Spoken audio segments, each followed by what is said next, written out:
Bom dia, boa tarde, boa noite para você que me acompanha. Meu nome é Samuel Bonicontro, sou jornalista e eu gostaria de falar algumas coisas sobre o elenco do Cruzeiro depois do vexame, papelão, chame do que quiser, o que aconteceu no sábado no Mineirão. O torcedor criou uma grande expectativa e mais uma vez saiu frustrado, e eu digo até que o Cruzeiro ele flertou com a tragédia, né? Naquele momento em que o time perdia por 3-0 e tinha 2 jogadores expulsos, sendo que o Arthur Jorge, desde o fim do primeiro tempo ali com a saída do Cauã Moraes e a entrada do Neisser Vidiarreal, o Arthur Jorge colocou uma sequência de atacantes no Cruzeiro. O Cruzeiro ficou muito exposto e o Cruzeiro flertou ali para tomar uns 5 gols pelo menos até o fim da partida e saiu até no lucro, porque perdeu por 3-1, o Atlético...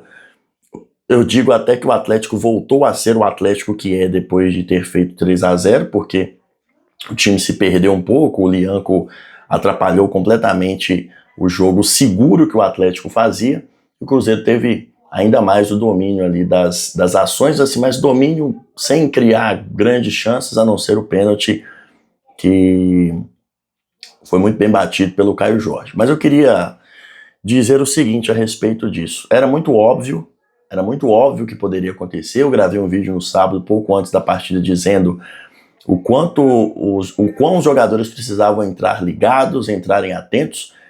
Inclusive, curiosamente, foi justamente a entrevista foi justamente o que foi dito pelo Caio Jorge na entrevista pós-jogo. Nós entramos desligados. Pois é, como é que se entra desligado num clássico, né? Perder clássico faz parte. Agora, perder clássico porque entrou desligado, aí realmente os jogadores deixaram bastante a desejar. Esse elenco tem uma particularidade. Conversando com alguns amigos, eu compartilhei desse meu pensamento e gostaria de compartilhar aqui com vocês. Principalmente elencos que são campeões de campeonatos de pontos corridos, a gente consegue notar uma particularidade que é o seguinte: o time ali é campeão, tem em torno de 4, 5, 6, às vezes 7 derrotas, e uma delas é uma derrota em que o time entra totalmente desligado. Mas essa derrota, ela serve como um ensinamento. E até o final da temporada, que geralmente é coroada com um título, geralmente esse título é o brasileiro, ou qualquer outro título nacional aí, que vocês quiserem, mas eu estou falando especificamente de Campeonato Brasileiro. Até o final da temporada, essa equipe até tem outras derrotas, mas nenhuma delas é uma derrota em que o time entra totalmente desligado. Você tem campeões que oscilam, mas pela própria dificuldade do campeonato em si, e não por entrarem desligados. Enfim, o Cruzeiro ele simplesmente não consegue tirar 10. O Cruzeiro vive esse ciclo desde quando começaram a chegar os reforços em 2024, quando o Pedrinho assumiu. E isso já faz 2 anos. O Cruzeiro ele perde um grande jogo, e aí ele tem uma retomada, quando não está em fase ruim, obviamente, ele tem uma retomada, e aí você fala, poxa, agora vai. Aí o time vai e perde. Não vou nem dizer aqui a respeito do Cruzeiro ressuscitar o Atlético, coisa que tem acontecido já há alguns anos, mas eu estou falando aqui especificamente do próprio Cruzeiro. O Cruzeiro, ele vive esse ciclo, né? Aí ele perdeu do Atlético agora, depois que todo mundo esperava que seria uma forma de sacramentar a boa fase. Aí, por exemplo, o próximo jogo agora, a Universidade Católica. Aí ganha lá, e encaminha a classificação na Libertadores. Aí empata com o Bahia, ou vence o Bahia, depois empata com o Palmeiras. Aí você fala assim, poxa, agora vai ganhar, por exemplo, do Fluminense, né, que é um jogo que o Cruzeiro vai ter em maio. Agora, pô, empatou ganhou do Bahia fora, empatou com o Palmeiras fora, agora vai pegar o Fluminense, agora vai sacramentar, vai fazer valer esses pontos conquistados fora de casa. Vai vencer o Fluminense, aí vai e perde. Então esse elenco, na minha avaliação, ele não tem chance alguma de ganhar um título importante. Não é porque é pipoqueiro, eu não gosto de usar essas palavras, mas é porque simplesmente não tem essa capacidade de tirar nota 100, essa capacidade de limitar os jogos em que o time entra desligado. E tem sempre aquela questão também de o time se esforçar para conquistar resultados, conseguir esses resultados, e o time entra achando que é o Real Madrid, e aí vai e perde, como aconteceu no sábado.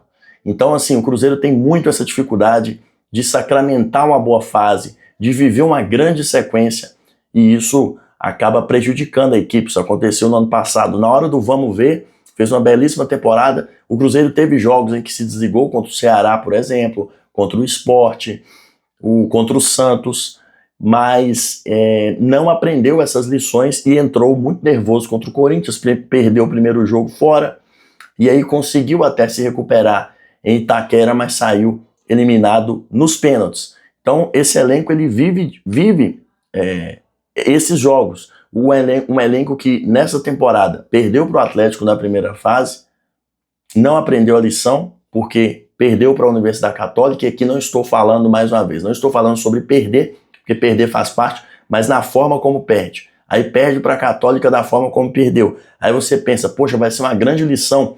E nessa última semana o Cruzeiro já havia vivido uma grande lição, claro que com a vitória, onde o Cruzeiro teve muita dificuldade contra um Boca que não quis jogar, um Boca que amarrou o jogo, e o Cruzeiro em nenhum momento abriu mão do seu plano de jogo, se desesperou, e contra o Atlético se desesperou muito rápido quando viu que a vaca estava indo para o brejo. Então é um elenco que não passa confiança, e por isso, dependendo se o Pedrinho ele não reforçar o time, principalmente com relação a jogadores que tenham uma mentalidade vencedora no meio do ano, dificilmente o Cruzeiro vai vencer a Copa do Brasil ou a Libertadores, porque o Campeonato Brasileiro, obviamente, já foi por água abaixo, já é impossível o Cruzeiro alcançar ali o pelotão de frente. Beleza? Um grande abraço para vocês. Vamos ver agora como vai ser essa semana do Cruzeiro, que tem a Universidade Católica na quarta-feira e depois o Bahia em Salvador.